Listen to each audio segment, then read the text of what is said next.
the state doesn't just sit on its hands, and the corporate interests that the state represents don't just sit on their hands when people organise against them. And we've had an armed struggle within the borders of this state, not just strikes, not just breaking windows in Barclays Bank. We've had two Tory prime ministers nearly assassinated by the Provisional IRA. So, this country has got a tradition of political conflict. It's, people may think of it as some kind of backwater in terms of things like that, but it never has been, and it still isn't. OK, so anyway, let's re-examine this story from a couple of years ago, going much more deeply into it today than we were able to do under the editorship of Pat Hart from BCFM, and also at the time. So we'll start off really by having an extract from the interview with Balogun that I did from Ghana back in 2017, really putting this into context. What was going on in Bristol in the 1980s, and then what was Bristol's anti-apartheid role? Bristol was on the map. Bristol was on the map because when Nelson Mandela was eventually released from prison, I was given an invitation immediately to go and meet him in a hotel in West London, where I brought all my family and other activists from other parts of the country. We all gathered there and met Nelson and Winnie Mandela and Tambo and the rest of them.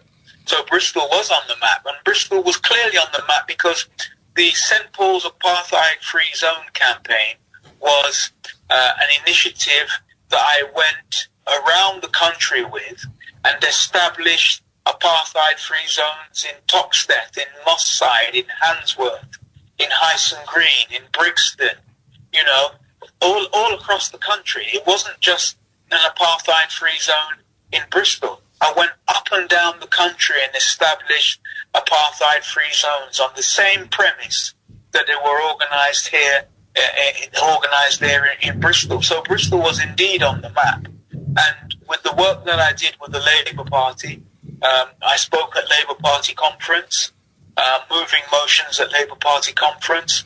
I was chairman of the Labour Party black sections, where we got the four MPs elected eventually: Diane Abbott, Keith Vaz, Paul Boateng, and Bernie Grant, who has since passed away. I was instrumental in those people being elected. Instrumental. Bristol was instrumental. I wasn't just the only person travelling from Bristol to London for black section meetings or other Labour Party meetings. There were other black people as well that were involved. Yeah, so that's Balogun, the St Paul's-based anti-apartheid activist.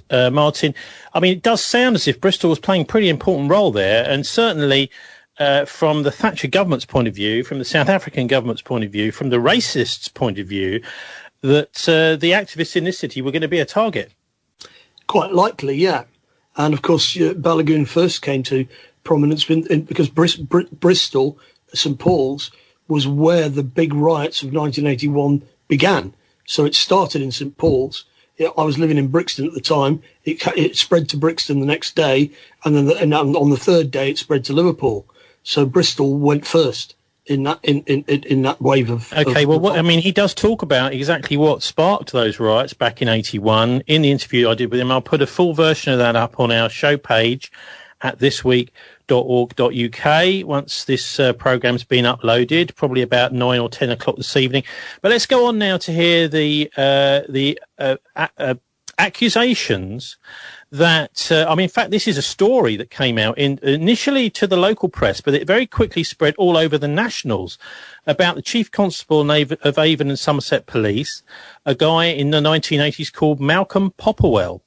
Malcolm Popperwell was a chief superintendent who led a racist drug raid into the community, I think in 1987.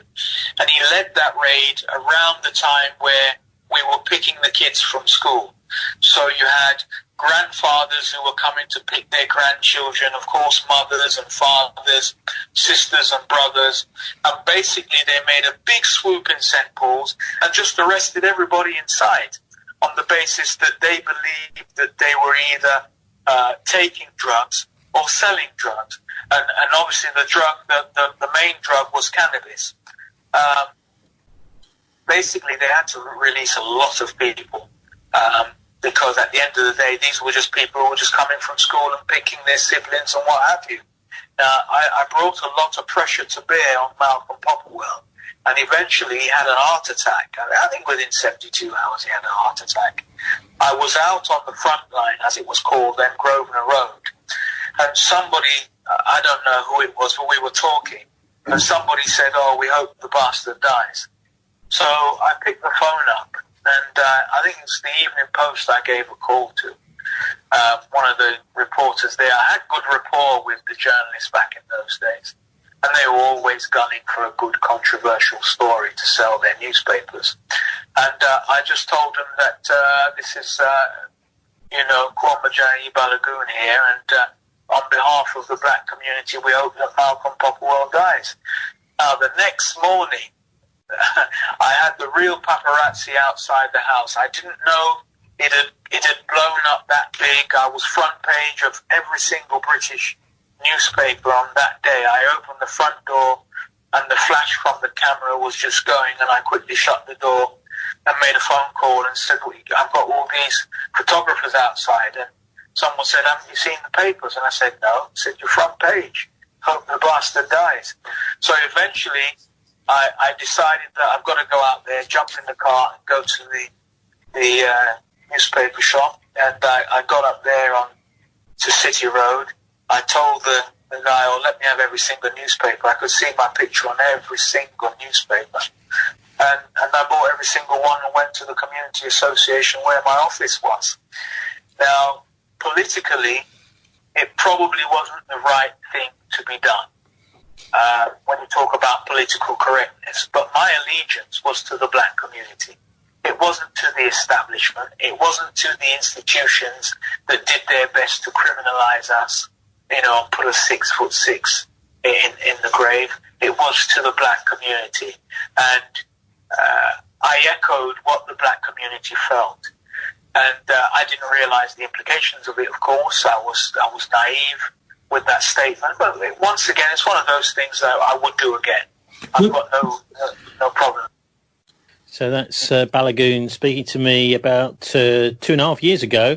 And now we get to the point which is the part of the interview which I couldn't air at the time, partly because of the pressure from Pat Hart, the station manager, but also, of course, because it contradicts the results of a court case which took place at the time. Martin, the idea of broadcasting one side of the story might seem, I mean, this is after, remember, well, long after this court case is finished, is surely it's okay. I mean, what I've done is I've approached Valentine Walker directly and asked him, and he doesn't want to give his point of view. So it just seems to me that we've got to give the point of view which we've already recorded with Balogun. Yeah, well, I mean, we're online now, and the rules are a bit different. Ofcom does not regulate what we're doing at the moment, so let's hear what he's got to say. Well, I'm saying more than that, really. I'm saying, well, we have a duty to report this stuff one way or another, and, of course, there are certain caveats you'd have. This is most clearly Balogun's specific personal point of view. But I just want to make it absolutely clear that I have approached Valentine, first of all through Pat Hart, and then directly in order to try and get his point of view. He doesn't seem to want to give his point of view, rather other than leave a little note for me in February in the BCFM studio on the table with his number, and then really not get back to me. And I think it might be good before we hear this, just to hear the actual article which appeared, or one of the articles which appeared about the court case that transpired after this incident, and that was published on April the 9th, 1988 in The Guardian. I believe the incident took place at the end of 1987. The headline is "Community Worker is Cleared of Machete Attack on Rastafarian." So a jury yesterday cleared there's no actual byline on this, a jury yesterday cleared a community worker on charges of attacking Rastafarian Mr. Kuomba Balogun with a machete. Earlier, Mr. Balogun, aged 26, was fined £150 by the judge at Bristol Crown Court for turning up late on the second day of his trial. of the trial. Sorry, not his trial. He wasn't on trial. Mr. Justice Smithies told his counsel, Mr. Ian Glenn, a fine would be a proper way of expressing public disapproval. So Smithies is the trial judge. The judge also ordered Mr. Balogun to pay £100 towards his defence costs, but Mr. Glenn said he did not intend to claim them. The jury found Mr. Valentine Walker, aged 36, of Robertson Road, Easton, Bristol, not guilty of unlawfully wounding Mr. Balogun with intent. So it wasn't an attempted murder charge or manslaughter. The charge was unlawfully wounding with intent.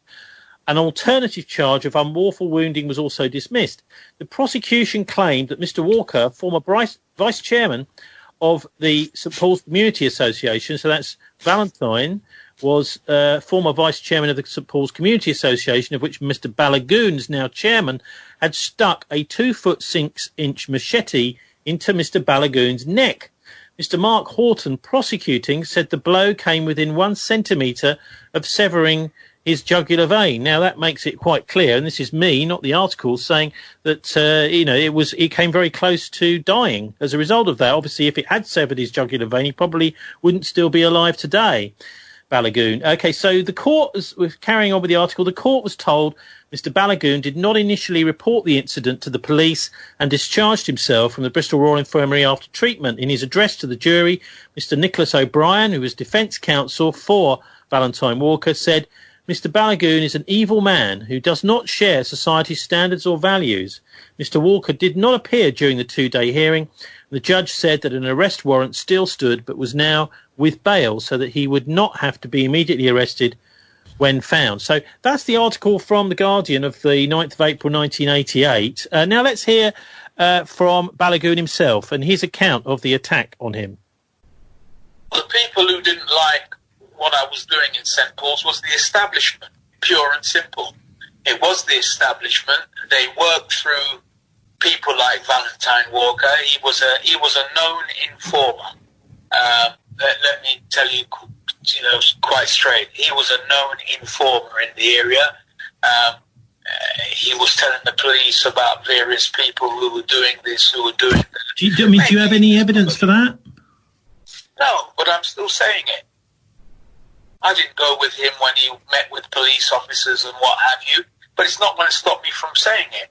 I said it when we even went to trial on this issue that we're going to discuss now. So, I knew him to be a police informer, and lots of people in our community knew him to be a police informer.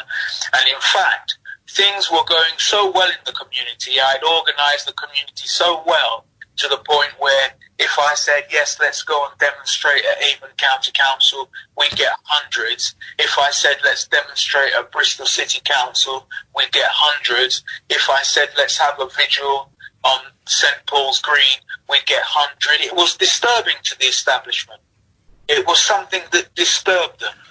There were lots of single issue based campaigns. I mean, we did vigils to support the apartheid struggle in South Africa, for example. We did vigils when they were going to execute people in South Africa. We did, and lots of different things. There were lots of issues there. I organised St Paul's apartheid-free zone, where we got all the shops to eventually stop stocking and selling goods that were South African. That took a time. I closed down the Barclays Bank that was on Newfoundland Road. We used to picket it every Wednesday. You'd get about 30 or 40 people, and we used to stand in the queue. And when it got to our turn, we used to say stuff like, we don't want any more blood money in South Africa. Leave South Africa. Then we disrupted the business every Wednesday on Barclays Bank. We used to do sittings in there. The police used to come, used to lift us out and put us on the pavement outside, and we used to just go back in. The bank couldn't cope with it. Eventually, they closed the building. They closed that institution in St Paul's. So the establishment was so upset with what was going on that they had to find a way to destabilize the community, and they did with the introduction of cocaine. And they introduced cocaine and hard drugs through people like Valentine Walker. You know, these were the people who first came into the community with cocaine. I didn't even know what it was. I didn't know what heroin was, but it was mainly the cocaine. And they brought the cocaine into our community, destabilizing everything, and then they were able to pick people off. There was no unity again. We were fighting against each other. Okay, and tell us about this altercation with Valentine and how it, what transpired afterwards. Well, he came into my office because I had another office called the St Paulâ Local Development Agency, and that was sponsored by the Tory government. They gave me £100,000 a year to establish black businesses. It was something that was supported by Prince Charles. It was his trust. And basically I was running that agency, and I was assisting young African Caribbean men and women in establishing, SMEs, small, medium enterprises. And I was in that office one morning when Valentine Walker came in with a gun and started, talking about, you think you're the big boss in the area and I'm going to show you and all this kind of stuff and what have you. When was this? Probably 87. I'm even 87, I would say. But he came in with his gun. I was sitting behind my desk upstairs and, started waving the gun about, what I'm going to do to you and all this kind of stuff and what have you. And then he left. I called a friend and told a friend that, look, this guy just came up, blah, blah, blah. And, we decided, okay, hold tight, sit tight. And we'll take it from there. Well, did you not think to phone the police? Oh, come on. What would the police do? The police are the people who sent him. They sent him. I called the police and told them what? The guy you sent to come and kill me has actually arrived. What would they do? They wouldn't do anything. The police were totally against me. So he came back, and he came back with a machete, which is a rather long knife that is used in the Caribbean. It's used for weeding and what have you. It's used in Africa and stuff like that. And he made a swipe at me and cut my fingers because I put my hand up to protect myself. And then he went again as if he was coming to hack me. And then he changed the stroke halfway through and pushed it in my throat. When he withdrew the blade, obviously a lot of blood just splattered out, and he ran out of the room saying, you can tell your friends, blah, blah, blah, I'll be waiting. So anyway, to be honest with you, I travelled to Northern Ireland, and they taught me a number of things. And one of the things they taught me is whenever you get a wound, just take it easy. Don't start panicking. Just take your time, cool the adrenaline down, so you can control the amount of blood that's going to leave your body. And that's exactly what I did. I took my time, I walked to the bathroom, I saw the extent of the damage, I held both the skin together at my throat and took my time and came downstairs and went to the shop next door and asked them to call the ambulance for me. And then I sat on the windowsill there and just waited. The ambulance came in about 3 minutes. The nature of the cut was so severe that before I got to the hospital, they'd stitched it all up. Of course, they had the police coming around, who did it, what was this and that, blah, blah, blah. And there was a lot of pressure because I had the locals in the community saying, don't say anything, we'll deal with it on our own. I had, the politicians from the Labour Party saying, you must be seen to be using the system, and the system must be seen to be assisting you. So don't deal with it on your own. Tell the police everything. And, it was a very traumatic time. I was released from the hospital. I don't know how much stitches I had. The friends came round, politicians came round. We all had a talk. And I tried to make a compromise by doing both things, which was telling the police eventually who it was, and then also trying to deal with it on my own. I told the police, and Valentine Walker didn't waste any time. he left the country and went to Jamaica, and he stayed there throughout the entire trial, because there was a trial. And what, you mean his own trial? Yeah. So he was on trial even though he was in Jamaica? Yeah. I think he must have turned up once to court or something. And I told the court that, yes, this is the guy that did it. And was he at any point arrested? Yeah, he was arrested. He was eventually arrested. He was arrested. And that's how the charges came up against him and what have you. But at the end of the day, he probably attended court once or twice, and then he fled to Jamaica. And in his absence, he was found not guilty, and it was determined that I'd cut my throat myself and blamed it on him because I was saying he was a police informant. Now, that was totally, absolutely unbelievable. But that's the way it went. I wanted to accept it like that. Soon he was back in the community doing what he was doing. I was still there doing what I was doing as well. And I just had to live with it like that. I mean, did you pass him in the street, that sort of thing? No, not often. Not often. He travelled he moved around with a couple of other guys. And on one occasion that I was going to sort something out, something else happened and it deterred the whole thing. So basically, he got away with that. And, I've just had to live with that. I mean, so what with the introduction of cocaine and this incident as well, which seems like on the surface anyway as a miscarriage of justice, how did that affect, the cohesion of the community in St Paul's? Well, the cocaine totally destroyed the cohesion in the community, totally destroyed, because we hadn't known anything about that before. We were just smoking cannabis. That was about it. I mean, how does the drug affect? How does the drug affect people in a political way? Well, they began to feel that there was no hope. There was no point pursuing things politically at all. They even told me they felt I was barking up the wrong tree. It would be a waste of time and good energy. No one was going to listen to you. No one was going to take you seriously. No one was going to address the issue of poor housing, poor education, poor health care, lack of employment, lack of, recreational facilities. No one was going to address those things anymore because nobody cared. All they wanted for us was to be locked up in Lockleys prison, and that's what was happening.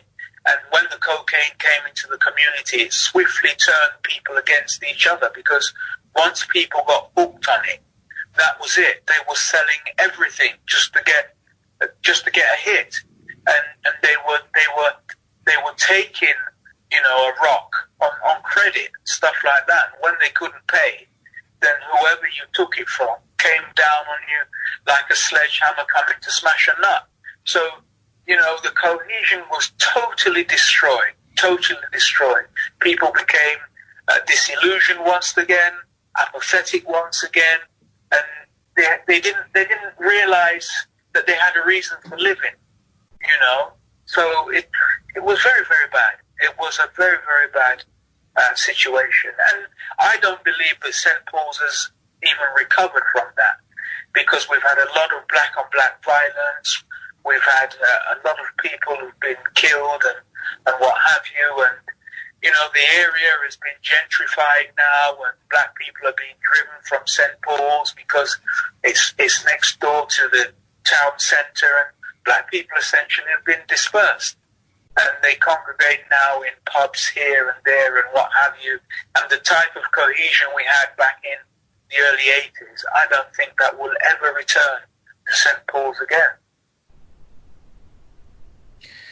Well, that's Balogun, interviewed 18 months ago.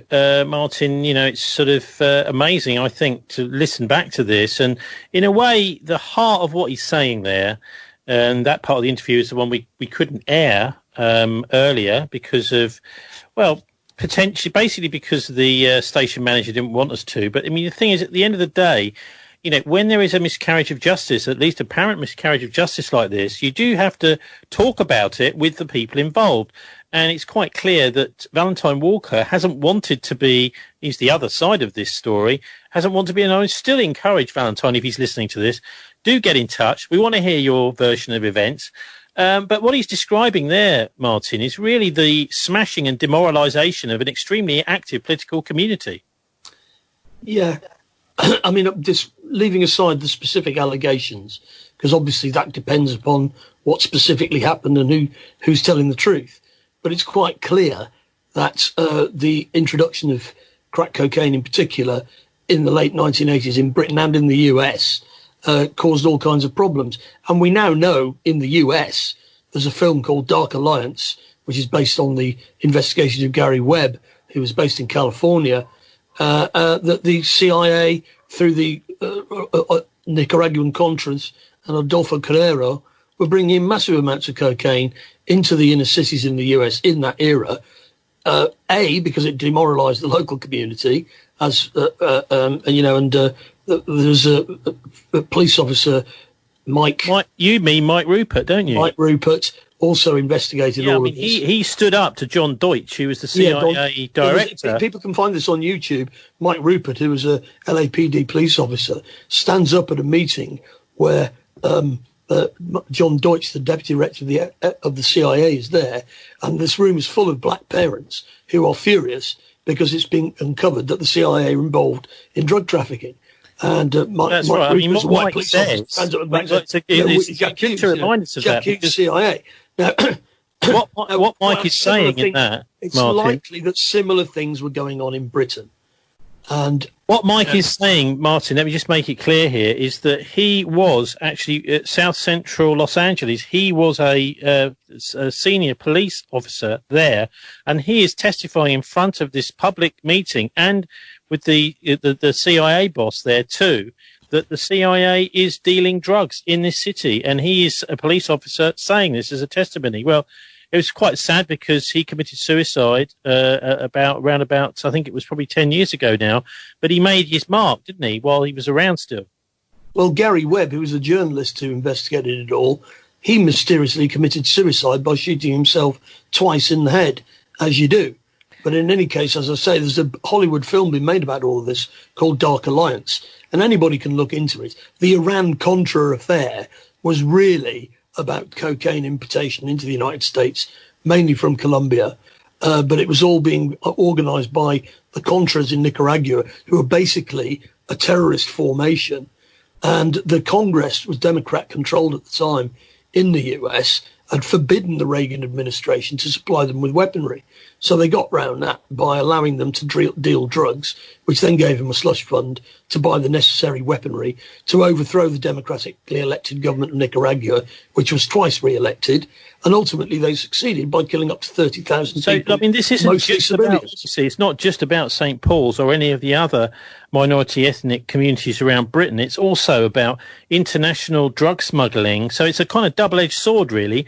On the one hand, it's destroying political activism in these communities, and on the other hand, it's also raising vast sums of money for criminal black projects, slush funds. Yeah, and of course it's got to remain illegal because otherwise it won't work. So all of the stuff about Reagan going, just say no, war on drugs, all of that. At the same time, people like Colonel Oliver North were involved in this drug dealing. And of course, Colonel Oliver North hasn't been to prison. He was pardoned for his role in all of this by George Bush Sr., because at the end of their term, presidents can pardon up to 200 people, whatever they've done, including murder. It's a pretty bizarre rule, but there it is. And of course, far from being regarded as a pariah, he is actually a great American hero, and he goes around to talk on TV and all the rest of it about the wonderful Reagan administration and his fantastic role in it all. He talks to things like Pentecostal Christian services in great big halls and things like that. That's right. But in actual fact, he's A, a drug dealer, and B, a terrorist and a murderer. Now, you can see why people like Balogun, when he gets attacked by Valentine, he doesn't go to the police. Nobody in Northern Ireland would go to the police either in those years for the same sort of reason. Okay. Now, I think things have changed since then, But that's how it was back then, and that's certainly how people perceived it. Well, things have changed, Martin. Maybe things have changed because of the fact that the very focused activism of St Paul's has gone away, and that seemed to be the reason why the police were so hostile, or were persuaded to be so hostile, and apparently racist in those days. Well, look, frankly, the police back in Brixton when I lived in the 1980s were unprofessional racists. I won't put too fine a point on it. Okay. I saw loads of incidents where they were completely out of order. But of course, they've learnt their lesson to some extent, because in actual fact, that provoked all of the uprisings and burnings of the inner cities and so on. And they took a step back and thought, hang on a minute, we're losing control of this. And modern police claim to be, to have transcended that era. That's a claim. Well, some say President claims that there is no institutional racism in the Metropolitan Police. Some will say, Martin, that's not quite right. Some will say that the drugs and the racist policing have now served its purpose. Well, I'd say that in actual fact, the same things are still going on, and on a bigger scale.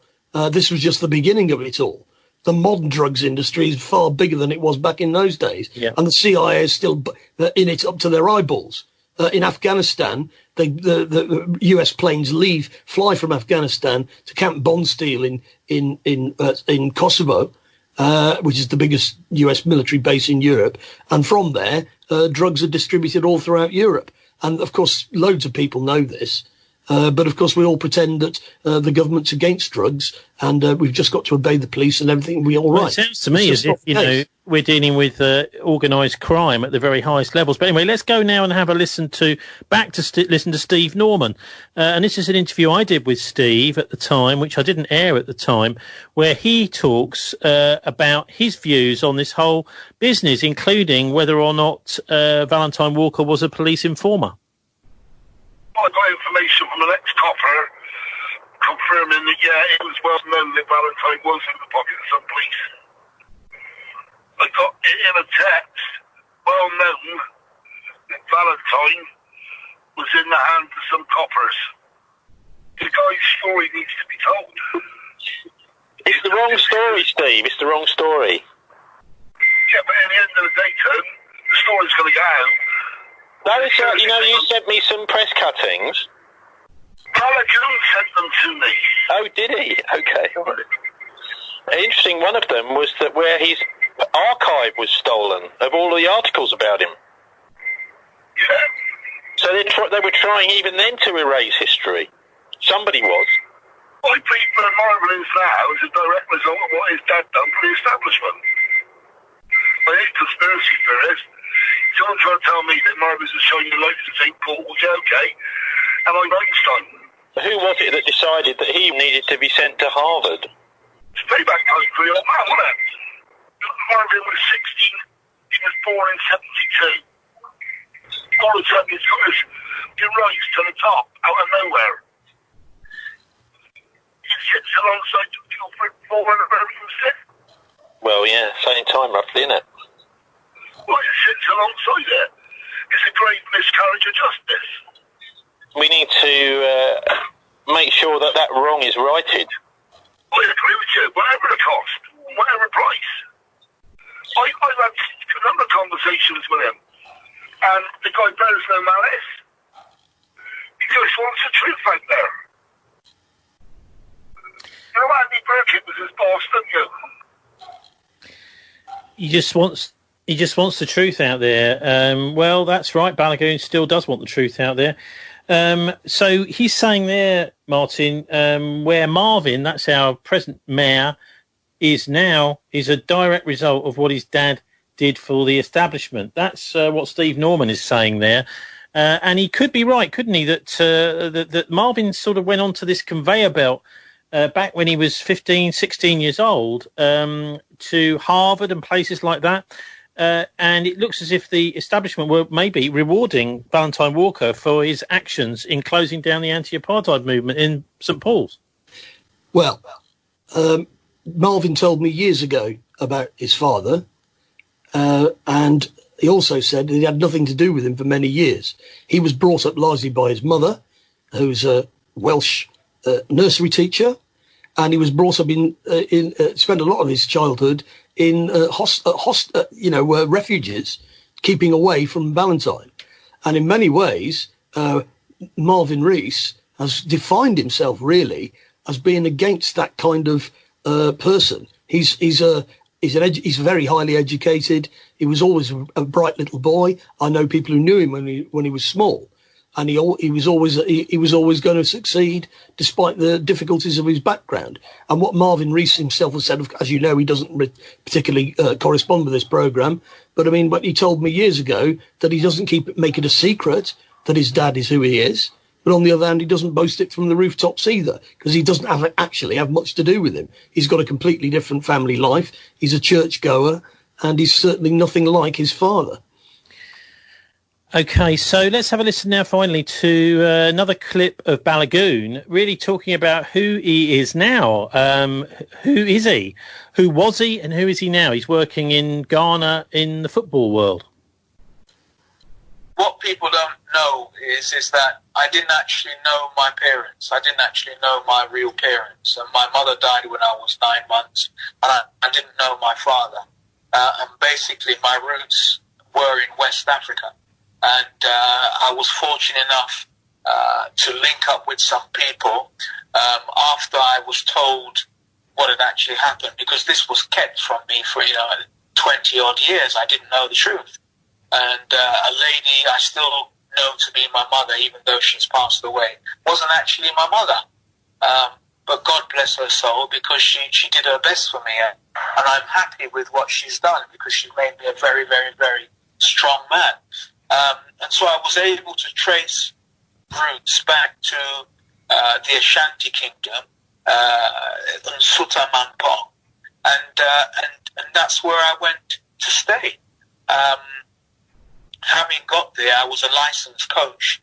I'm a licensed football coach. I qualified at West Ham Football Club, and I'm also a level 1 and level 2 coach educator, a former referee as well. And so I came home and I thought, well, let me get involved in football. I was doing football, and because of they say because I could articulate myself well in English, I also became a part of the media, and I'm considered one of the leading media personnel here in the country now. I've produced and directed my own television shows, radio shows. I've won awards for writing columns in newspapers and stuff like that. And so life just goes on. I'm in Ghana, and I'm doing what I like to do, and I'm fighting the challenges that are here too, because no matter where you go, you will find challenges, and there are a lot of challenges in Ghana. Were you driven out of Bristol? Yes, I was. I was driven out. I had to leave. First and foremost, I had so much hate mail as a result of linking up with Sinn Féin, the political wing of the IRA. I mean, mail was coming through my door that was addressed to the Chief Monkey, Monkeyville, St Paulâ, Bristol. The postman was delivering those type of mails through my door, and I've had excrement come through the door, and lots of different threats. We're going to kill you. We're going to kill your wife. We're going to kill your kids. Lots of different things. And eventually, it was decided that I had to leave Bristol. I didn't want to leave, but I had no choice, because it was quite clear that Valentine had tried to kill me. It wasn't successful, but there were going to be other attempts on my life. And so we had a caucus, especially within the Labour Party, and we did one or two things to ensure that I would get accommodation in London, that I would be employed in London, and so I left Bristol. And that was it. That was it. But I've got no regrets about the whole thing. It's been a wonderful experience.